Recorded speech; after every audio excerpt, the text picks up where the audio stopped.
Las opiniones vertidas en este espacio por la producción y dirección del programa son de exclusiva responsabilidad de sus autores y de quienes intervienen en ellos.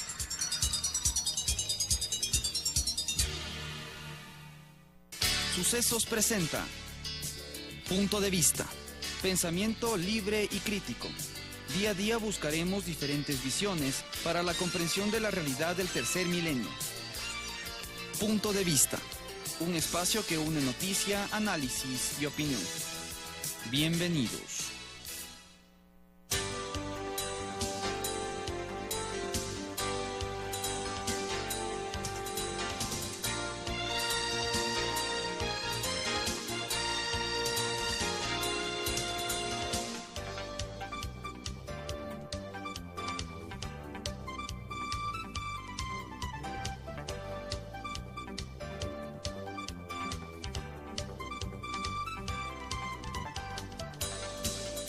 Gracias por estar con nosotros. En este momento queremos dar la bienvenida a Sebastián Salinas. Él es el CEO y el cofundador de Emprending de Chile y tienen un proyecto denominado Balloon que está apuntando no solamente a Chile, sino a diferentes países y continentes. ¿En qué consiste lo que ustedes hacen, Sebastián? Quisiera que nos cuentes la experiencia en África, en Kenia, pero también en Latinoamérica. Mira, el año 2011 yo tuve la oportunidad de viajar a Kenia a trabajar en desarrollar negocios dentro de comunidades. Y a mí esa experiencia me cambió la vida, en el sentido de que nunca había visto un impacto tan fuerte en mí y en las comunidades.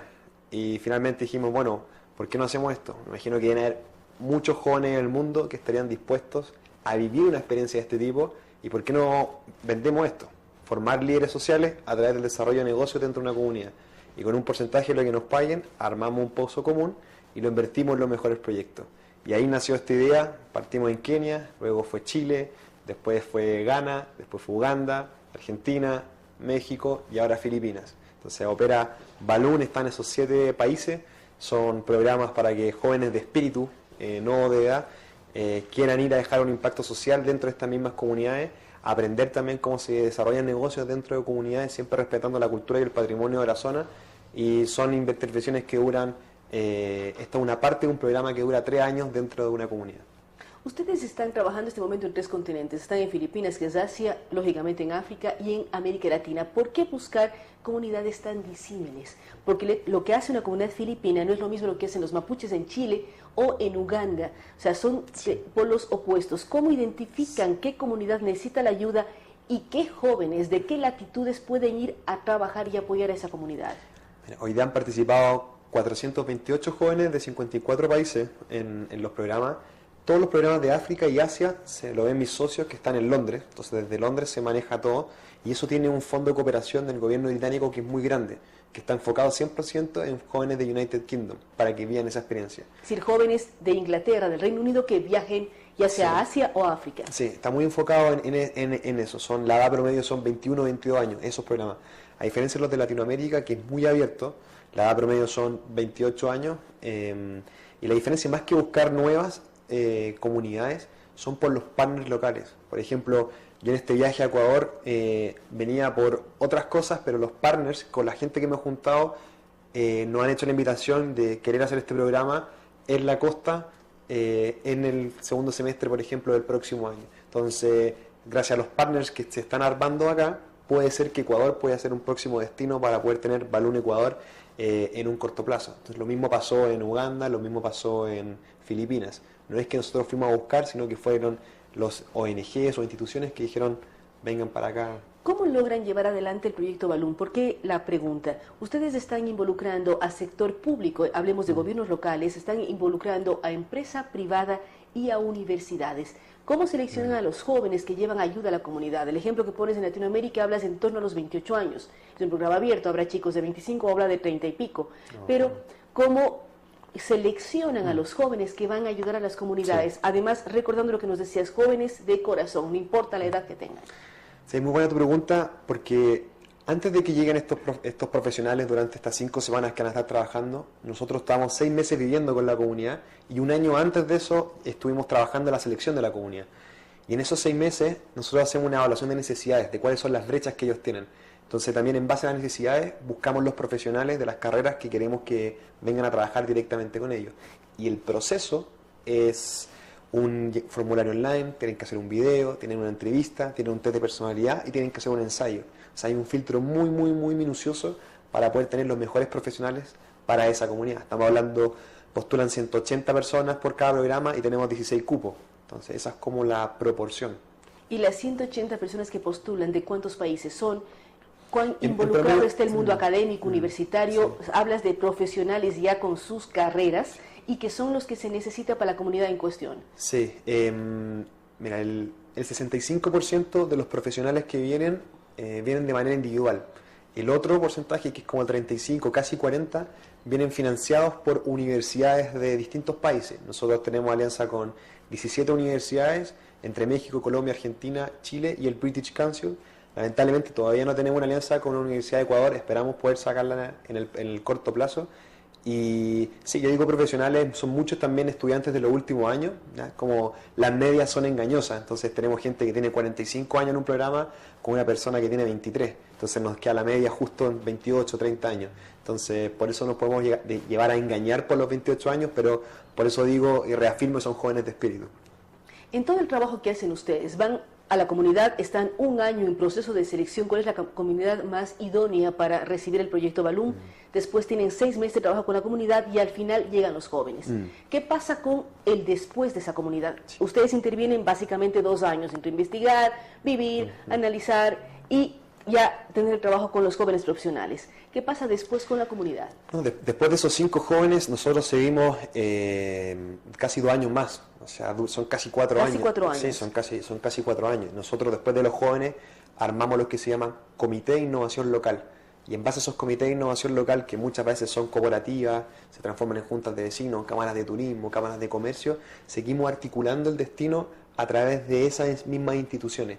Entonces, por ejemplo, una de las métricas, nosotros en Chile hemos trabajado con 889 emprendedores, de los cuales en el 21% hemos puesto capital, de los cuales un año después, desde que pusimos ese capital, el 61% logró levantar fondos públicos o privados. O sea, por cada dólar que pusimos se multiplicó por 3. Entonces, eso es lo que seguimos haciendo directamente con ellos, y ahí vienen otros tipos de programas que son más pequeños, pero como una etapa 2 o una etapa 3 directamente con estos mismos emprendedores. Entonces, no es un trabajo, no es una activación, es un trabajo muy largo, son vínculos que quedan de por vida con la comunidad, y por eso también la expansión no es tan rápida o exponencial, sino que es súper cauta y súper lenta en ese sentido. Es lenta, es cauta, es cuidada, y ustedes a cada emprendimiento le dan su tiempo para que fructifique y se convierta en algo permanente, no en una activación, sino en un proyecto de vida comunitario, sí, familiar, económico, que ayude ya a largo plazo y no a corto plazo. Sí. ¿Cómo encontrar información? Si uno quiere mirar los proyectos que han sido exitosos por parte de ustedes, ¿cuál es la web de Balloon, de Emprendium, o cómo contactar para mirar lo que están haciendo en diferentes latitudes? Bueno, ustedes se pueden meter a Balloon Chile, que es BALLOON Chile.com, y ahí van a encontrar información del programa de Chile, que es uno de los más grandes que hay en los de Latinoamérica. Si no, se pueden ir a balloonmx.com, que es el programa de México, o balloonargentina.com, que es el programa de Argentina. Si quieren ir a los de África, tienen que hacer exactamente lo mismo, pero poniendo balloonkenya.com, etc. Iniciaste comentándonos que te marcó la vida el ir a Kenia. ¿Cómo así un chileno acaba haciendo labor social en Kenia? Porque está un poco lejos de tu casa. Sí, es un poco loca también la historia. Yo en un blog de negocio conté la historia que había trabajado con comunidades mapuches en el sur de Chile y que había usado un modelo, que ese modelo solamente se usaba para Google, Facebook, Skype o grandes empresas. Entonces la gente empezó a comentar sobre este mismo uso social que tenía este modelo, que se llama el modelo Canvas, y finalmente me dijeron unos ingleses que tenían un orfanato en Kenia, me dijeron que el orfanato se transformó en una solución asistencialista, que querían generar trabajo, cómo lo podían hacer. Tuvimos un Skype, les mostré la metodología y me dijeron, vente con nosotros a generar trabajo. Así de loco, así de simple, así responsable fue la situación. Esto fue agosto del 2011 y en octubre estaba con las 8 vacunas más las pastillas para la malaria viajando a Nakuru, que es la 4ª ciudad más grande de Kenia. En todos estos procesos, ¿cómo luchar al ser tan joven y ganar credibilidad en comunidades como las africanas, las chilenas o las latinoamericanas, en donde a veces el ser joven entraña que la gente no tenga tanta credibilidad? Mira, interesante tu punto. El tema es que, bueno, esto a mí me marcó también por el hecho de ser blanco, ya que así de fuerte, me decían Musungu. Yo tuve acceso, por ejemplo, al alcalde, a las autoridades muy rápidamente. Y uno dice, casi es como una autodiscriminación que están teniendo las comunidades por el hecho de ser blanco. O sea, al ser comunidades afros... Sí, esto estoy hablando de Kenia, estoy hablando 100%, eso es lo que me pasó a mí. O sea, yo llegué a estar en un panel comenzando con las autoridades de la ciudad sin ser... ¿Y cuántos años tenías? No, 23 años, 22 años. Y finalmente, cuando uno llega con una propuesta concreta, cuando ya tienes con las confianzas con estos jóvenes con los cuales empezamos a trabajar, conseguimos el respaldo de una institución que se llama CCR, que es Center for Conflict Resolution de Kenia, y con ellos fuimos y ahí empezó a fluir todo y de verdad, corazón, nunca sentimos que fuéramos discriminados porque éramos más jóvenes, sí nos sentimos como privilegiados por el hecho de venir más desde afuera. Y la lo me pasa en Chile, o sea, uno nunca es profeta en su propia tierra, es impresionante. Y en mi país también, cuando yo llegué con esta idea, fueron 2 años sin recibir ningún tipo de apoyo, fueron 14 fondos públicos que me dijeron que el proyecto no servía, quién va a pagar por trabajar, por así decirlo, y finalmente generamos alianzas con universidades de México antes que de Chile, y lo mismo pasa afuera, no sé cómo será la realidad de acá de Ecuador, si es similar o no, pero algo que también tenemos que hacernos cargo y sentirnos muy orgullosos de la gente que tenemos, del talento que existe, del talento local, y no siempre hay que buscarlo afuera para poder venir, para poder hacer cosas potentes desde adentro. Y solamente un número, que el 82% de las innovaciones sociales no salen del lugar que tienen la necesidad. Esto lo midió hace poco el Global Entrepreneurship Monitor, que es la institución que mide el emprendimiento a nivel mundial. Entonces, lo que nosotros hacemos es que las soluciones salgan desde la comunidad. Nosotros no vamos a solucionar el problema, lo vamos a hacer con ellos. Y la solución es parte de ellos. Y eso es lo que estamos en el proyecto inicial que tú mencionabas, en el mundo mapuche, ¿cómo lograste poner una serie de elementos tecnológicos, mencionaste Facebook o Google, herramientas en el mundo mapuche, que es un mundo polémico, en teoría conflictivo, de acuerdo a la información que uno puede ver, que es el mundo además del sur de Chile, que no es tan simple? Sí, no, lo que decía yo es que la herramienta, ese modelo Canvas, las empresas que se usaban como ejemplo eran Google, Facebook, Skype. Yo lo que hice fue, esa misma herramienta la usé para el taller de bicicletas, para las mermeladas, para otras cosas. No es que yo traje Google, Facebook, Skype con ellos, tal vez me mal expliqué, pero es que esa herramienta la utilizamos con ellos para que entendieran mejor sus negocios. Pero respondiendo a eso también, si ellos tienen, casi todos tienen Facebook, que es el canal de comunicación más importante que utilizan, y lo que hay que entender es algo mucho más cultural. O sea, los mapuches son... mapuche significa gente de la tierra, la conexión con la naturaleza que ellos tienen, la proyección que no tiene una proyección tan de largo plazo, son mucho más centrados en lo que están viviendo en el día a día. Entonces, cuando vas entendiendo muchos factores culturales de cómo ellos viven, tú realmente puedes entablar un tipo de conversación para poder potenciar y poder trabajar directamente con ellos. O sea, lo que aparece en la prensa, que es súper grave, como casi como una zona de terrorismo que tenemos en Chile, cuando uno entra y realmente los conoce, no es así. Y realmente son personas realmente increíbles, tienen etiquetas que no son las correctas, son personas que quieren lo mismo que cualquiera, o winca, como le dicen al hombre de la ciudad, quieren exactamente lo mismo, y están esperando también que no vengan tampoco a solucionarles sus cosas, sino que trabajen mano a mano con ellos y los vean también de igual a igual. Ahora, cuando ustedes intervienen en una comunidad, hablamos que son procesos largos, inicialmente 1 año, después otro, y posiblemente lleguen hasta 4 o 5 años. ¿Cómo identifican necesidades de la comunidad, pero también proyecciones futuras? ¿A qué me refiero? De pronto uno va a una comunidad que dice tenemos vocación turística, pero no es una zona turística. ¿Cómo ustedes trabajan para que apunten sus empeños y esfuerzos hacia temas que efectivamente apunten al fortalecimiento de la comunidad y no hacia ideas que de pronto no se compadecen con los mercados? Primero, como tú bien decías, es una articulación público-privada, donde todas las instituciones públicas forman parte de esta evaluación de necesidades.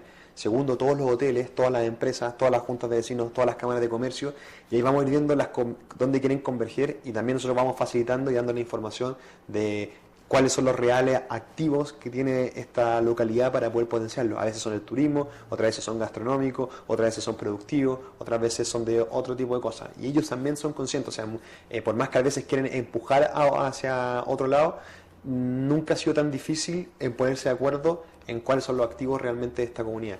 Y ahí existen herramientas que es muy buena, que la pueden mirar en internet, que se llama el semáforo de la pobreza, que es una herramienta de la Fundación de Paraguaya, que lo que hace es un tablet y son dibujos y la gente va completando. Si te imaginas un baño, muestran un hoyo, una litera y un baño tradicional. Entonces la gente va completando según lo que tiene. Según lo que tiene. Entonces de ahí finalmente son 50 aristas y te queda, las cosas rojas son las más urgentes que necesita la comunidad, amarillos término medio y las verdes las que está ok. Y eso se hace por persona. Y te queda todo geolocalizado y tú dices, a ver, ¿dónde tengo que enfocar mi esfuerzo? En las cosas rojas. Y ahí tú canalizas el proceso de la intervención. Después lo amarillo y después ya quedo con la comunidad en verde. Entonces son herramientas que también utilizamos de esa manera para poder tener un mayor diagnóstico, también mucho más claro y preciso entre cada una de las personas que está dentro. Son temas importantes y además apuntan a lo que significa emprendimiento. Lo que Sebastián Salinas nos habla es de liderazgos sociales que tienen que ver con el trabajo, el progreso y la proyección de las comunidades. Ellos están trabajando en este momento con Balún Chile, en Chile lógicamente, pero también en gran cantidad de países latinoamericanos, y recordemos que además tienen actividades en África y en Asia. Vamos a mirar qué ocurre en el futuro, esperamos que se concreten las cosas y puedan apoyar a las comunidades de Manabí y Esmeraldas, identificando una comunidad para sacarla adelante con temas de emprendimiento, demostrando el alto liderazgo que tienen estos sectores y que pueden trabajar con su sociedad para proyectarse hacia el futuro. Gracias nuevamente, Sebastián Salinas. Vamos a una pausa, luego de la cual estaremos dialogando con Fabricio Villamar, quien lidera el movimiento ahora y que ayer tuvieron un diálogo con Compromiso Quito con el candidato presidencial Guillermo Lasso. Hacemos una pausa y continuamos con Punto de Vista.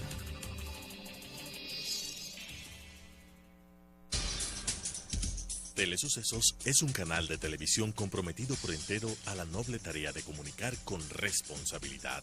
Somos un medio de comunicación que educa, informa y entretiene con una probada ética profesional. Canal 29 se identifica plenamente con la nueva televisión de vanguardia. Somos Telesucesos, porque Quito te ve. Si está interesado en participar de forma gratuita en el programa Mi Música, contáctenos al 246-8427, 096 96 17 136, 0999 440 113 o escríbanos al correo electrónico elizabeth-consuegra@yahoo.com.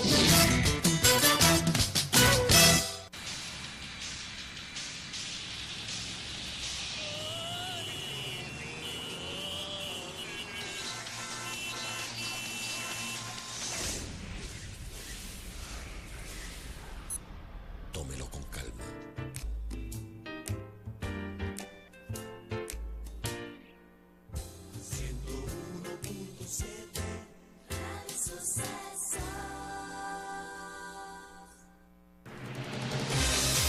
¿Sabía usted que el 31 de diciembre de 2016 toda la televisión de las ciudades de Quito y Guayaquil deberá estar en el formato digital?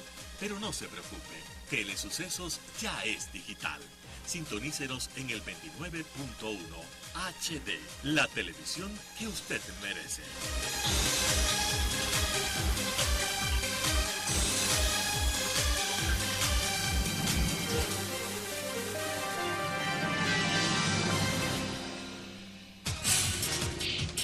Telesucesos es el primer noticiero de texto en la televisión ecuatoriana.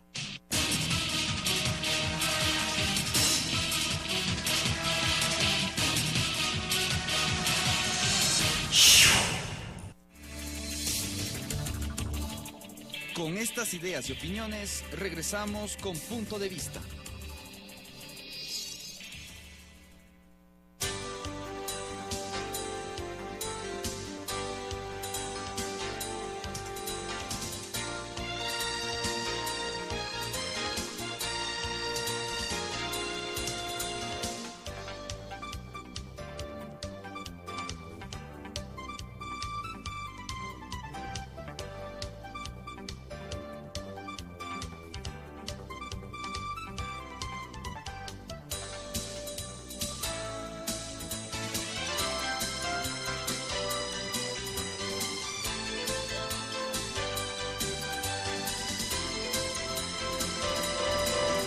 Gracias por estar con nosotros. En este momento damos la bienvenida a Fabricio Villamar, quien el día de ayer encabezó una reunión en Mundo Juvenil con el candidato Guillermo Lasso. Fabricio, ¿cómo conseguir que quienes son candidatos a dignidades nacionales, como la propia Presidencia de la República, apunten a mirar lo local y lo que ustedes decían ayer, buscar descentralización real y autonomía de los gobiernos autónomos descentralizados, que aunque sea muy repetitivo decirlo, vemos que hay problemas. Precisamente en estos días hemos hablado con viceprefectos, con prefectos, y todos tienen el problema de que tienen competencias atadas al mundo central, en el caso del agua específicamente. Hola Claudia, amigos, amigas, buenos días. Efectivamente lo que está sucediendo es que tenemos 10 años de concentración del poder absoluto en manos del presidente de la República, en donde se salta las competencias que están constitucionalmente establecidas para cada nivel de gobierno. Entonces no es raro que el presidente de la República vaya a hacer un parque en Guayaquil, no es raro que el presidente de la República vaya a hacer el malecón de Esmeraldas o que vaya a hacer los parques lineales en las ciudades del Oriente. Y al quitarle competencias a los municipios también termina quitándoles recursos. Por lo tanto, lo que planteamos el día de ayer a Guillermo Lasso es cómo hacemos desde las ciudades para recuperar la potencia necesaria para poder gestionar nuestras competencias, adquirir algunas que nos quitaron en la última reforma constitucional, como por ejemplo la competencia de construcción de infraestructura educativa, de infraestructura de salud, y gestionar adicionalmente esas competencias coordinadamente, de tal manera que tengamos también capacidad de incidir en el caso de educación en el currículo o en caso de salud en donde se establecen los centros médicos. Son los municipios, son las ciudades que saben hacia dónde están creciendo sus habitantes. Por lo tanto, cuando el gobierno central se mete en competencias que no le corresponden, no solamente vulnera la Constitución, sino que adicionalmente hace un acto de poder, de tomarse todo el espacio, todo el espectro político, utilizar todos los recursos y no permite ni siquiera que emerjan nuevos liderazgos. Esa es parte de la crisis importante que hay que superar. En lo que ustedes están planteando, Compromiso Ecuador cada vez suma nuevos aliados. ¿Cómo lograr una unidad y en el momento de gestión? Porque hay aliados del centro, de la izquierda, de la derecha. ¿Cómo lograr unidad en un momento de gestión y de propuestas conjuntas al país? Ya sea para la Presidencia de la República o para lo que deben hacerse también y debe planificarse para el Parlamento Nacional. Yo creo que la unidad está sobrevalorada. Creo que lo que vas a tener es un proceso que tenga al menos unidades por tendencias, pero más allá de la unidad creo que lo verdaderamente importante es el para qué. Pero ¿por qué habla de que la unidad está sobrevalorada? ¿Qué entendemos por esto? Sin referirnos al grupo denominado unidad. No, para nada, porque yo siento que todo el mundo se queda en la unidad como fin y me parece que la unidad es simplemente un medio. Y hay que reconocer que no va a ser posible tener una unidad general para enfrentar el correísmo. Vas a tener unidades por tendencias, vas a tener una agrupación desde el lado de la extrema izquierda, vas a tener un proceso que sale también desde el alcalde de Guayaquil. Tenemos nosotros este otro proceso que nos ha llevado a Compromiso Ecuador, en donde somos más de 130 organizaciones y políticas sociales y liderazgos locales, que dentro de la plataforma de Compromiso Ecuador impulsan la candidatura de Guillermo Lasso, pero en este proceso de unidad, que no es general, que abarca líderes de varias ciudades y de varias regiones del país, lo que se plantea es, nos unimos, pero ¿para qué? Porque no es solamente ganar la presidencia de la República, porque ese es uno de los objetivos, pero cambiar el sistema de gobierno no pasa solamente por ganar la presidencia de la República, hay que cambiar también la Asamblea, y para cambiar la Asamblea tú necesitas un proyecto. El día de ayer lo que nosotros hemos presentado desde Quito al candidato Guillermo Lasso es cuáles son las cosas que a la ciudad de Quito le han afectado desde este proyecto centralista que nos ha gobernado 10 años. En Quito nos quitaron el Fonsal, y el Fonsal nos servía para mantener el centro histórico y manteniendo el centro histórico para atraer turismo. En Quito nos pusieron, al igual que en el resto del país, el impuesto verde. Se recuperan en impuestos 29,5 millones de dólares y no le dejan a Quito un centavo para remediación ambiental. Es decir, el hecho generador del impuesto es la contaminación que causan los vehículos que circulan en Quito. Pero este momento no es competencia directa del municipio el tema tránsito y por lo tanto los impuestos que se pagan al rodaje, al transporte, cuando uno matricula el vehículo, no van para Quito.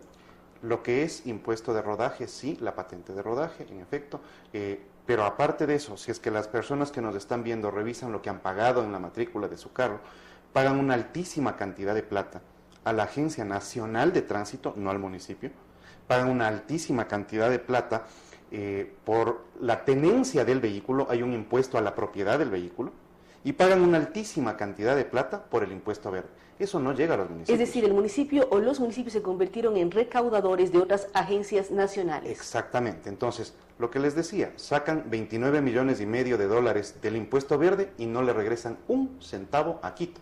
No es el único caso, no le regresan un centavo a Guayaquil, no le regresan un centavo a Cuenca. Básicamente, te cobran por tener un carro, por la propiedad. Te cobran porque tu carro se prende y no te devuelven un centavo para limpiar el ambiente. Nos han quitado las competencias de educación y de salud.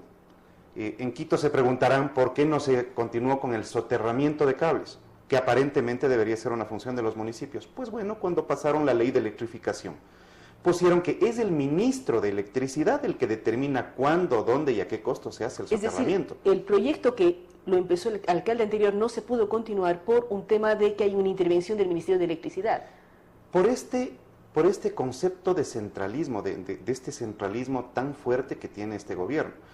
Y también el día de ayer hacíamos un comentario respecto de qué es el centralismo, porque me parece que de alguna manera se siente en el Ecuador que el centralismo es una cosa que afecta a todo el mundo, menos a Quito.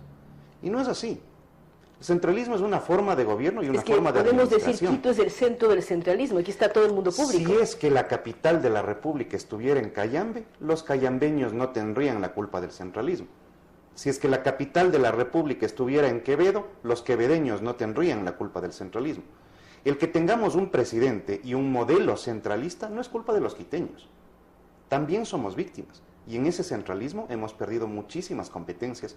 Pero como dice la Constitución, las competencias vienen con recursos, es decir, además nos han quitado recursos. ¿Qué es lo que hay que hacer entonces? Plantearse para el próximo gobierno tener suficientes conceptos, suficiente fuerza y un acuerdo claro con el presidente de la República y con quienes vayan a llegar a la Asamblea, porque hay que revertir esta tendencia. Tú tienes que hacer que los territorios sean suficientemente fuertes y que desarrollen sus potencialidades. Tenemos 10 años de retroceso en la potencialidad de todos los territorios, no solo en el caso de Quito. Nosotros somos una organización provincial, el movimiento ahora es una organización provincial y nosotros evidentemente nos preocupamos por qué es lo que pasa en nuestras ciudades y en nuestra provincia. Parte de estas preocupaciones es precisamente esta pérdida de competencias que hay que recuperarlas y recuperar competencias con recursos. Si la unidad no es el objetivo, sino es la forma de lograr un objetivo, ¿cómo lograr acuerdos mínimos en estos ciento y tantos organizaciones sumadas o también con los otros grupos que lo que apuntan es acabar con Alianza País en las próximas elecciones, ganar las elecciones? ¿Por qué no tener acuerdos mínimos que apunten a que el país va a ir hacia un futuro más certero? Es decir, busquemos menos centralismo, busquemos una serie de elementos que uno los escucha a todos y todos coinciden, pero no están juntos. Más bien no, yo lo que estoy planteando es precisamente que la forma de unirse es en torno a un proyecto, en torno a varios conceptos, en torno al qué queremos para el país. Aunque existan varios candidatos, pero si todos más o menos tienen un concepto claro de qué queremos en el futuro, el país logrará salir de los problemas económicos y buscar mayor unidad de país. Yo esperaría que eso suceda. Van a haber algunos acuerdos, incluso no escritos, pero que son tangibles entre varias organizaciones. La unidad de la costa está planteando la necesidad de que tengamos fuerza en el Congreso para reformar la Constitución. Nosotros también. La unidad de las izquierdas está planteando la necesidad de reformar la Constitución para, de alguna manera, sacarle el hiperpresidencialismo. Sí, pero la pregunta sería, ¿todos también apuntan a la misma reforma constitucional? Porque si cada uno apunta a un pedazo diferente de Constitución o a un artículo diferente, no vamos a ningún lado. Eso va a suceder. Es decir, el planteamiento de lo que sucede en la costa, de lo que plantean las izquierdas o de lo que proponemos nosotros en términos generales es lo mismo. Una vez que tienes eso como un acuerdo general, a eso me refiero con que la unidad está sobrevaluada. En última instancia puedes no tener unidad respecto del criterio de quién debe ser presidente, pero lo que sí se está consiguiendo es la unidad. ¿Para qué?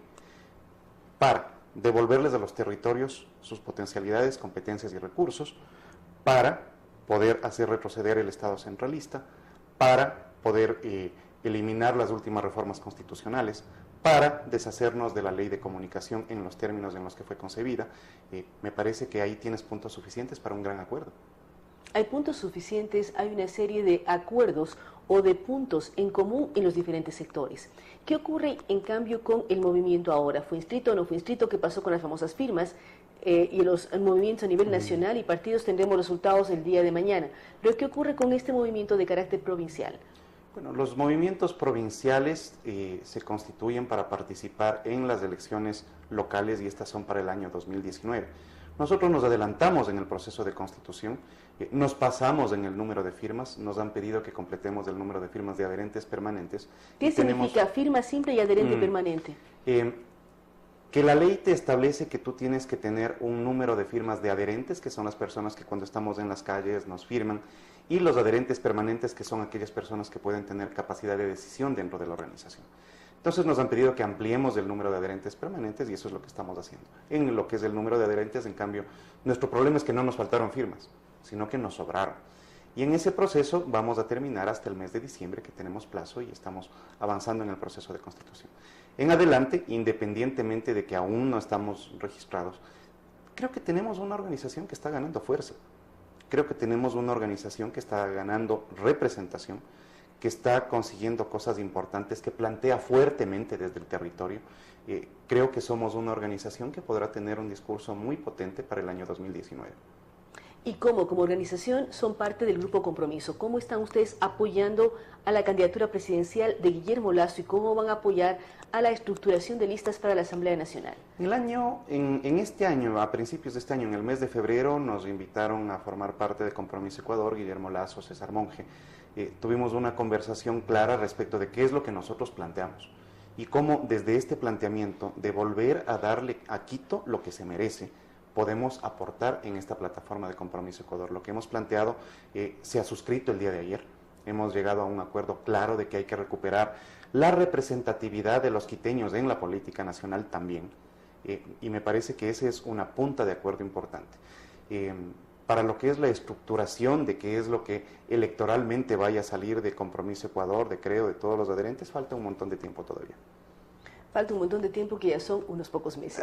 Gracias a Fabricio Villamar. Recordamos que con él hemos dialogado sobre la reunión del día de ayer con el candidato presidencial Guillermo Lasso, los planteamientos que hace ahora para que Quito recupere y se libere del centralismo. Quienes no son de Quito es difícil que comprendamos esto, que Quito se libere del centralismo en base a asignaciones hacia los municipios, una nueva análisis de cómo se está trabajando en todo lo que tiene que ver con competencias y pensar en que los municipios, de acuerdo a lo que dice Fabricio Villamar, deben manejar los temas de salud y educación porque son los más cercanos a la población. Saben qué barrio necesita un dispensario o qué barrio necesita una escuela o un colegio, o cómo unificar una serie de criterios para mejorar la calidad y el servicio, tanto en educación como en salud. Una serie de parámetros que él nos señala fueron suscritos ayer por el candidato Lasso. Vamos a mirar qué pasa en el futuro. Los cuadros se van estructurando, los movimientos y partidos serán anunciados el día de mañana por el Consejo Nacional Electoral e iremos viendo qué ocurre con el tablero para las elecciones de febrero del 2017. Nuevamente, gracias a Fabricio Villamar. Vamos a una pausa y estaremos dialogando con el economista Mauricio Pozo.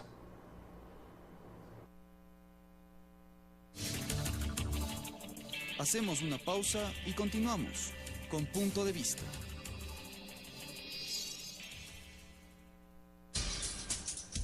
Telesucesos es un canal de televisión comprometido por entero a la noble tarea de comunicar con responsabilidad.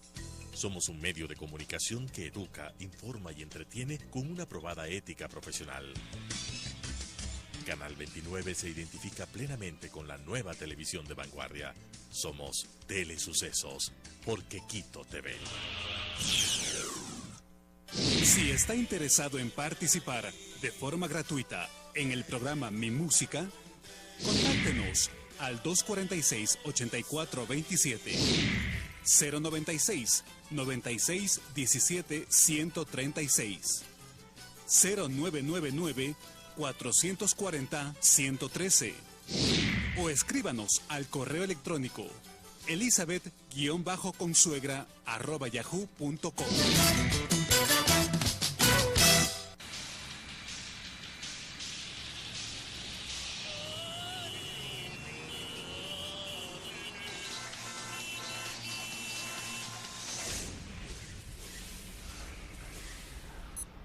tómelo con calma.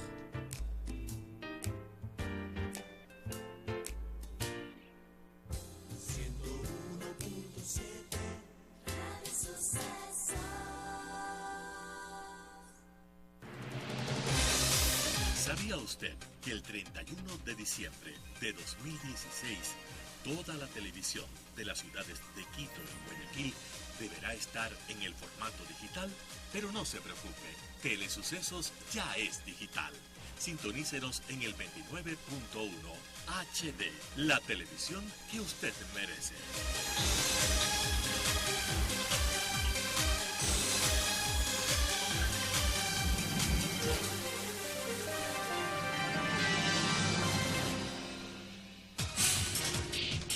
Telesucesos es el primer noticiero de texto en la televisión ecuatoriana.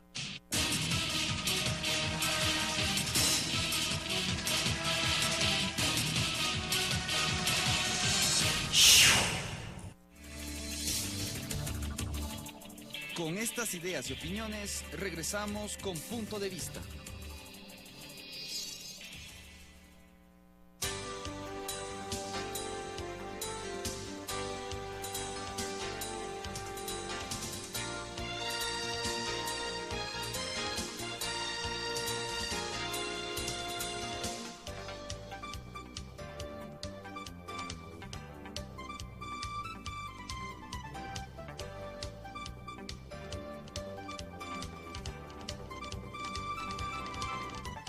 Gracias por estar con nosotros. Estamos dialogando precisamente con el economista Mauricio Pozo sobre la situación del país. Le preguntábamos cuán bueno o malo es estar entre los 4 últimos puestos en el tema económico. ¿Qué significa para el país? ¿Qué significa como imagen para garantizar ingreso de capitales, inversión de los propios ecuatorianos? ¿Cuánta desconfianza puede generar estar en 4º nivel desde abajo? Bueno, primero señalar que no es la única información que nos ubique en una mala posición a nivel internacional. Tenemos el riesgo país que también en la región nos ubica en la penúltima posición después de Venezuela. Venezuela tiene la posición más baja. Acaba hace pocas semanas de pronunciarse el Departamento de Estado de los Estados Unidos hablando de la poca transparencia de la información en Ecuador. Y ahora esta información que nos ubica como las de peor desempeño en el mundo, conjuntamente con Brasil, con Libia, con Siria, con Venezuela. Obviamente esto para el caso ecuatoriano es una suerte de señal de poca seguridad de invertir en el país. Y eso se expresa por varias vías. Acabamos de tener una manifestación clara en ese sentido. El Ecuador acaba de emitir papeles casi al 11% anual. Una tasa de ese nivel no se ha visto, al menos que yo recuerde, en las últimas décadas en América Latina, que un país emita papeles. Son tasas muy altas, pero el gobierno nacional, por ejemplo, dice, culpable de las altas tasas o de que los bonos no se ubicaron con tanta facilidad es Chevron Texaco por el juicio que tenemos ahí y porque además exigió el pago de los 112 millones. ¿Cuán culpable puede ser una empresa de cómo se ubiquen los papeles ecuatorianos? Los mercados internacionales no están viendo el resultado de los arbitrajes entre un Estado y una empresa privada, en este caso entre Ecuador, y ni siquiera es del Estado ecuatoriano, por cierto. Aquí, recordemos, están participando algunos otros actores. No está localizando su interpretación en función de un litigio legal.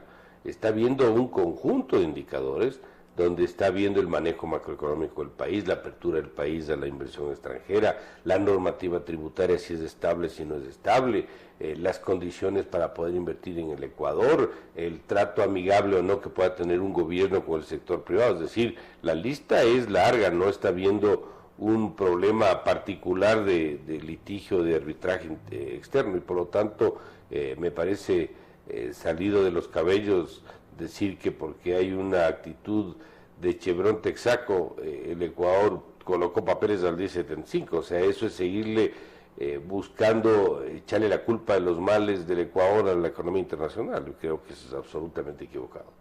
Usted habla de una serie de parámetros, habla de riesgo país, habla de funcionamiento de economía, de apertura para inversión extranjera, pero también Ecuador no está dando señales en teoría positivas al buscar tener acuerdo con Europa al buscar también tener acuerdo con Corea, no estamos buscando de una u otra manera tranquilizar y generar posibilidades de que los extranjeros inviertan acá?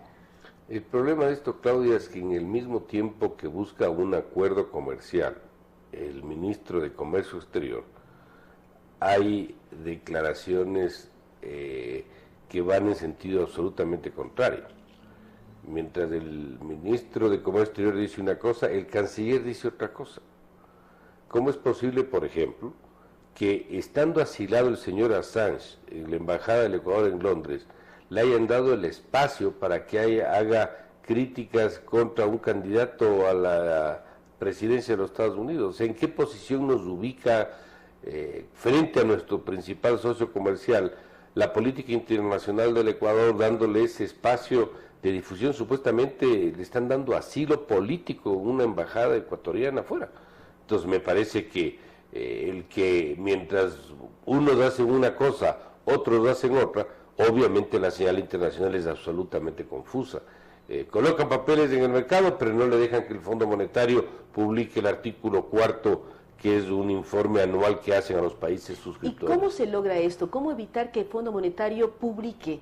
¿Estamos evitando que nos digan en qué puesto estamos también por parte del Fondo Monetario? Bueno, el Fondo Monetario hace evaluaciones de los países miembros de forma anual.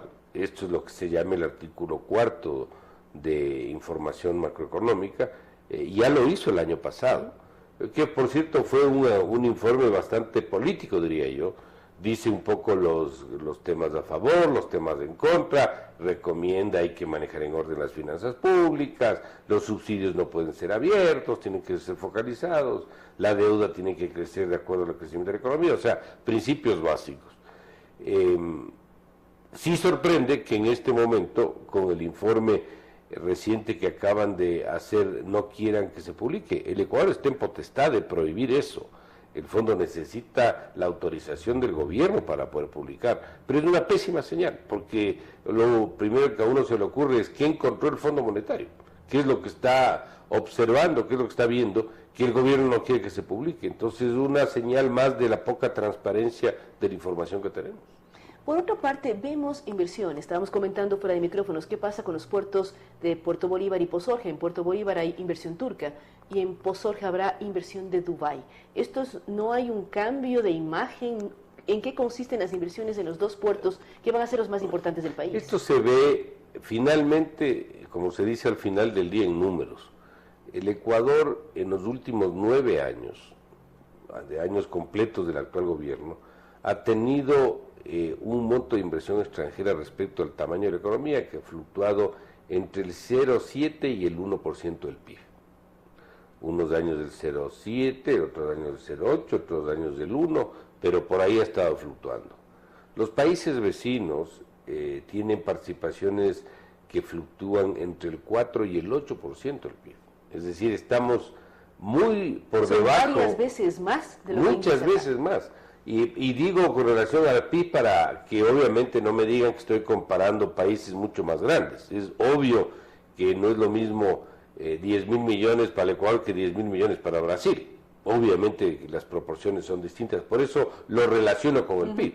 Por eso digo, en el Ecuador 1%, otros países entre el 4 o el 5 y el 8. Es decir, creo que las proporciones son absolutamente distintas. Y claro, estas inversiones son inversiones a plazos largos, donde hay un contrato, una suerte de concesión que le entregan para que puedan hacer uso de un puerto, construir un puerto de aguas profundas, que se mejore el comercio, lo cual yo no estoy en contra. Lo que estoy diciendo es que eso sigue siendo muy pequeño para todo lo que el país demanda, porque son a plazos largos. Yo quiero ver aquí que vengan los españoles y se pongan un banco en el Ecuador. Yo quiero ver aquí que vengan y se pongan otra empresa gaseosa en el Ecuador. O quiero ver aquí que compren canales de televisión en el Ecuador. Eso no hay. Eso no hay, pero la ley tampoco lo permite, en el tema de canales de televisión, Bueno, por ejemplo. tal vez el ejemplo de los medios no es el mejor. Pero, o los bancos, o sea, tenemos una Pero serie los de bancos sí lo parámetros. permiten. Lo permite. Sí, por supuesto, eso sí está permitido. El problema está en que no viene porque con ese nivel de acoso al sistema financiero, ¿quién se le va a ocurrir venir? Y así en el caso de comunicaciones lo permita, con esa ley de comunicación que tenemos aprobada, o con la superintendencia que regula supuestamente ese sector, ¿quién va a ponerle plata a una actividad como la comunicación? Entonces, obviamente las señales son absolutamente discrepantes, con más de 20 reformas tributarias en 9 años. ¿Quién quiere venir al Ecuador? Vamos por la tercera.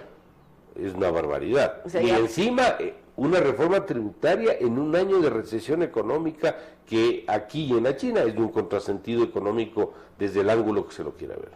Pero por otra parte, en cambio, el propio gobierno dice que este semestre ya habrá crecimiento. ¿Es cierto? ¿No es cierto? Las cifras o el día a día en las calles, no sé qué nos dicen, porque también vemos que el fin de semana último, que fue feriado, gran cantidad de gente sigue comprando cosas en Colombia.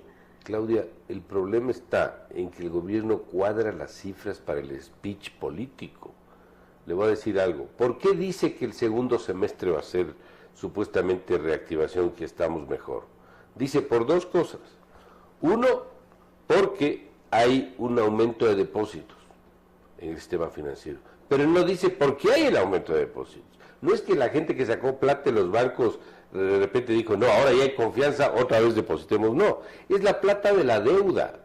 El gobierno se endeuda, con eso pagan a proveedores, contratistas, y claro, eso pagan a terceros y eso circula, termina parte depositado y parte prestado, porque ni siquiera hay demanda de crédito. Y además el riesgo sigue siendo alto, entonces no prestan todo. Es decir, eso hace que hay una suerte de recirculación de liquidez, producto del endeudamiento. Pero no es eso, no es sostenible, porque eso se va a dar en la medida en que el gobierno se sigue endeudando. Es decir, se sigue endeudando, entra liquidez, se mueven un poco las cosas. Eso no se puede llamar reactivación. ¿De cuándo acá? Es decir, las cifras que nos puede dar la acción de bancos privados es real, o sea, es real. Han incrementado los depósitos, pero usted nos dice de dónde viene el incremento. Pero para eso estamos, para precisamente mostrar de dónde viene. Eso no es que la gente que sacó la plata no dijo, ahora sí quiero invertir, ahora sí quiero pedir prestado. Los bancos están con plata, tanto que están con plata que han anunciado que quieren colocar 10.000 millones en el próximo año. Pero si no hay demanda de crédito, es decir, la gente no se acerca a los bancos a decir quiero un préstamo. Le están llamando los bancos a la gente a decir, ¿quiere que le preste $5,000 a los buenos clientes? Acérquese. Y la gente dice, no, ¿para qué me voy a endeudar? Si ahorita no sé lo que va a pasar, no sé si me voy a quedar sin trabajo, si tengo un pequeño negocio, no sé si puedo vender, las ventas han caído, es decir, ¿para qué me voy a endeudar? Entonces no podemos hablar de reactivación porque han subido los depósitos por esa razón, primer tema. Y segundo, la otra razón es porque han pagado proveedores. La raíz es exactamente la misma.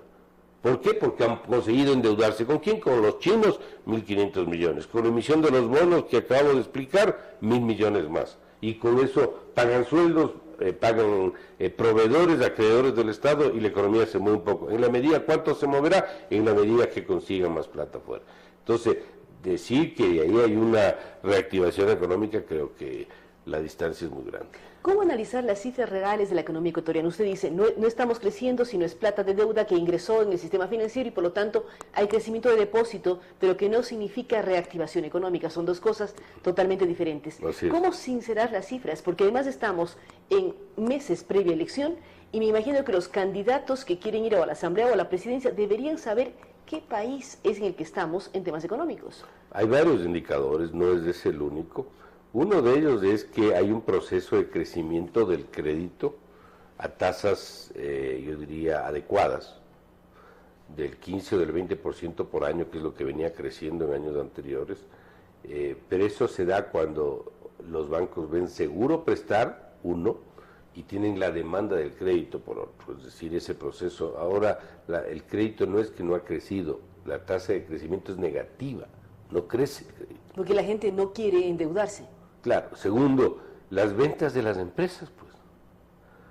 Si las empresas han caído 20, 30, 40, el 84% de las empresas a nivel nacional dicen que sus ventas han decaído. Entonces, claro, cuando uno vea que eso empieza a crecer, uno puede decir, hay un proceso de sostenibilidad del crecimiento y podemos hablar de reactivación, pero no en esta coyuntura donde pagan cosas y dicen que se ha reactivado la economía. Entonces, tema de crédito, tema de ventas de las empresas, tema de empleo. El empleo es una consecuencia de la actividad económica. El rato que haya un proceso de recuperación de los niveles de empleo, de baja del subempleo, porque no sacamos nada que baje el desempleo y sube el subempleo como vasos comunicantes, eso no es un resultado de inversión. que la inversión extranjera empiece a registrar crecimientos adecuados. Esos son los indicadores que hay que ver, que el Ecuador realmente termine concretando acuerdos comerciales con otros países, que las exportaciones crezcan en cantidad, no solo por precio. Es decir, la lista de indicadores que hay que hacerle seguimiento para que eso se vea es lo que nos permitiría decir que sí hay un proceso de reactivación. Ahora, no hay condiciones, no hay oportunidades para reactivación. ¿A qué me refiero? Por ejemplo, lo que pasó en Manabí y Esmeraldas, que fue terriblemente fuerte para el país, también en términos económicos, pero el momento de hablar de reactivación no es una oportunidad para crecimiento y conseguir nuevas inversiones. Se habla de que en esta zona al menos se requieren 12.000 viviendas nuevas, entre otros parámetros, reconstruir infraestructura, mejorar el tema de colegios. Hay una serie de elementos. ¿No apuntarían eso a mejorar las perspectivas económicas? Ese es otro de los ejemplos donde lamentablemente el discurso político hace que se ajusten las cifras a ese. Recuerde usted que cuando hubo el terremoto, el presidente dijo que esto va a costar alrededor de 3 puntos del PIB. Sorprendentemente salió el Semplaes a decir que eso costó 3.400 millones, es decir, más o menos 3 puntos del PIB. Pero ese es el lucro cesante de la zona afectada. ¿A qué me refiero? El país produce bienes y servicios. Ese es el PIB, lo que el país produce. Lo que representa la zona afectada frente al total del Ecuador es el 3.4%, 3.5%. Es decir, si esa zona no produce, hay un lucro cesante que equivale respecto al total en 3.000 y pico millones. Pero eso no es lo que cuesta la reconstrucción, pues la reconstrucción es otro concepto. Es otra historia. Para reparar vías, para volver a parar los edificios, para restaurar, inclusive del sector público, porque el sector privado medio que se mueve de acuerdo a su propio ritmo y a sus propios riesgos, los reaseguros, etcétera. Entonces esa cifra de recuperación de la zona es mucho menor que ese lucro cesante calculado por el gobierno. Sin embargo, las medidas anunciadas por el gobierno, las reformas tributarias, etcétera, eso supera lo que cuesta restaurar la zona, la recuperación de la zona. A lo que quiero llegar con esto es que, haciendo esta diferenciación de los conceptos, el Ecuador, quitando el drama humano, lamentablemente que costó tantas vidas, en el tema puramente económico, el terremoto económicamente al gobierno le favoreció, porque entró recursos en una cantidad que no estaba esperado, y sobre todo de afuera recursos frescos, donaciones, plata de los multilaterales, reaseguros que pagaron en el caso de la actividad privada que había, etcétera, que le va a permitir probablemente reducir la caída para este año. Entonces, para responder su pregunta, ese proceso de Manabí y Esmeraldas, atado al problema del terremoto, le va a significar una posibilidad de recuperación económica. Obviamente no va a ser tampoco grande porque es esa zona, no es todo el país. No, pero también vemos que han bajado la recaudación del IVA, ha bajado una serie de elementos, claro. Por más que los impuestos han subido, recaudan menos. Claro, eso en el campo del aporte al PIB. En el campo de la recaudación, lamentablemente las cifras son muy malas, ¿no?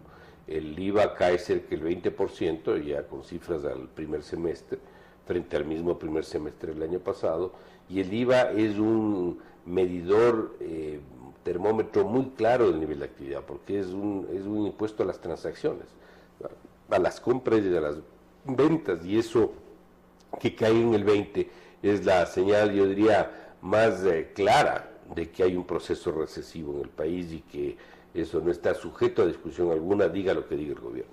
Usted habla de varias cosas, habla de declaraciones contradictorias cuando buscamos acuerdos comerciales, unos sí, otros no, habla de que hay un problema de cifras, porque se politiza mucho el tema cifras, depende quién del discurso las ve de una u otra manera. ¿Cómo volver a tener crecimiento en el país? ¿Qué recomendaciones podríamos tener como ecuatorianos para avanzar? Es un país duramente golpeado, tenemos muchos problemas, tenemos mayores costos que los vecinos. Ahora mismo veíamos cifras de cuánta gente fue a Ipiales, pero también cuánta gente fue a Aguas Verdes en Perú. Es decir, buscamos comprar fuera porque el Ecuador es un país además caro. En economía hay una variable que uno nunca puede dejar de lado, que es básico, que se llama confianza. Si usted no tiene confianza o no emite confianza como autoridad pública, la economía no se reactiva porque la gente no le cree. Si yo digo la economía va a crecer y no me creen, los inversionistas no vienen. No, el que quiere endeudarse para ponerse una ampliación de la planta no lo hace. Sí, pero la confianza no se da por decreto presidencial. No se da, por eso, a eso quiero llegar. Como la confianza es un requisito fundamental, yo necesito estructurar un programa económico que me permita una señal que dé confianza a los actores nacionales y extranjeros. ¿Qué significa eso? Hay que nuevamente regresar a los principios de austeridad fiscal, que esto no es un concepto ni de izquierda ni de derecha, es un concepto de la ama de casa responsable que administra los fondos de su hogar. No hay como gastarse más de lo que se recibe, hay que endeudarse para cosas que valen la pena, no puede uno endeudarse más allá de la capacidad de pago, los subsidios tienen que estar focalizados y no abiertos, es decir, un manejo ordenado de las finanzas públicas. Hay que darle solidez al sector externo. ¿Qué significa eso?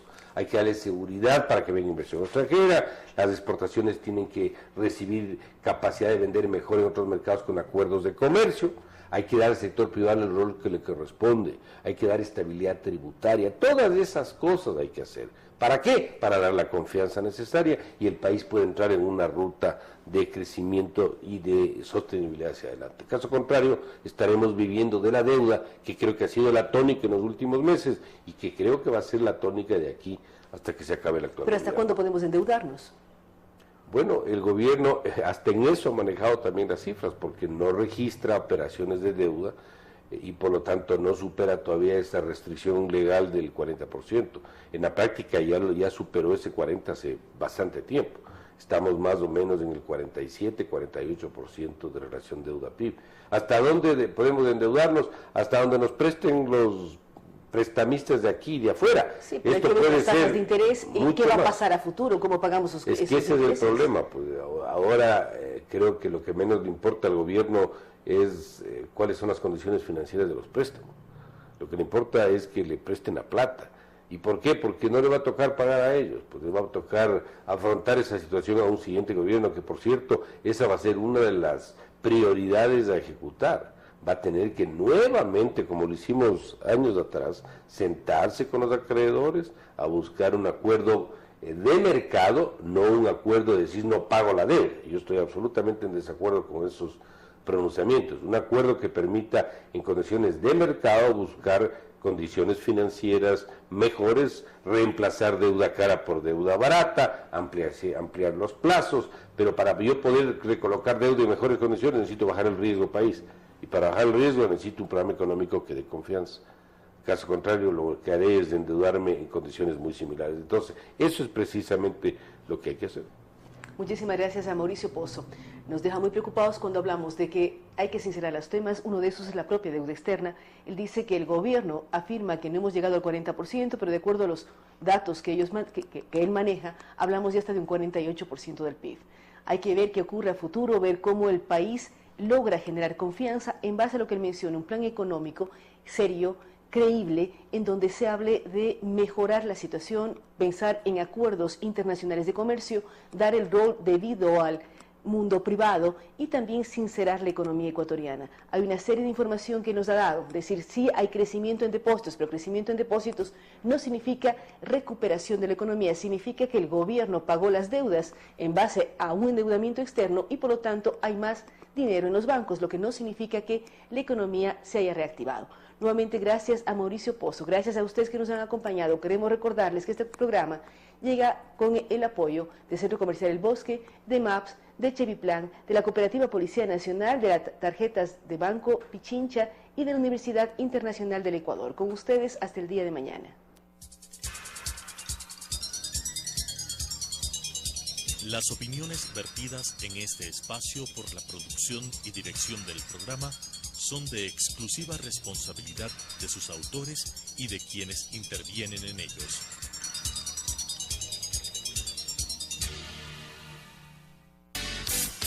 Sucesos presentó Punto de Vista, pensamiento libre y crítico. Día a día buscaremos diferentes visiones para la comprensión de la realidad del tercer milenio. Punto de Vista, un espacio que une noticia, análisis y opinión. Hasta